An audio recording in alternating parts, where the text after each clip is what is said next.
귀멸의 칼날 무한열차편이 코앞으로 다가온 상황에서 해당 극장판의 진주인공 우리 빗주님의 단편 외전이 저번 점프 잡지에 연재되었습니다. 그래서 이번 영상에서는 빗주님 렌고쿠 외전을 간략하게 리뷰해볼까 합니다. 시점은 렌고쿠의 아버지 신주로가 염주로서 활동하던 과거로 돌아갑니다. 이때 당시 큐주로는 이제 막 귀살대에 입단한 상태였는데 겁나게 쌀쌀한 아버님은 재능 따윈 없으니까 염주가 될 생각은 꿈도 꾸지 말라 합니다. 귀여운 센주로 또한 귀살대에 들어가기 위해 아주 열심히 훈련을 하는 모습이 나오는데 본편 시점에서 센주로는 이미 귀살대의 길을 그만둔 후였죠.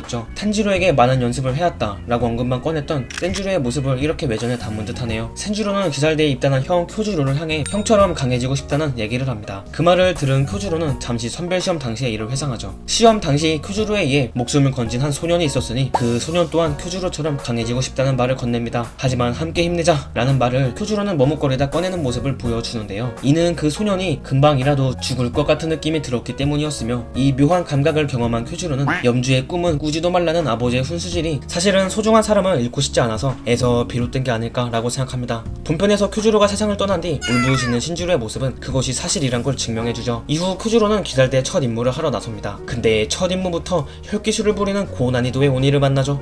생각해보니 탄지로도 첫 임무에 이가 탐마려운 요 혈기술 느보니를 만났었죠. 살아생전 단소 살인마로 활동하셨는지 단소 같은 피리를 사용하는 이 오니는 이미 쿄주로의 동료들을 9명이나 살해한 후였죠. 이 녀석은 아주 치사하게 피리 공격으로 상대의 신경을 엉망으로 만드는 능력을 부립니다. 귀를 막으려면 검을 제대로 치지 못하고 검을 쥐어서 놈의 댕댕이들을 상대하려면 귀를 못 막아 신경이 난리 나죠. 생각해보니 이거 완전 귀마개 하나 챙겨오면 이 녀석은 그냥 시군주 먹기 아닌감?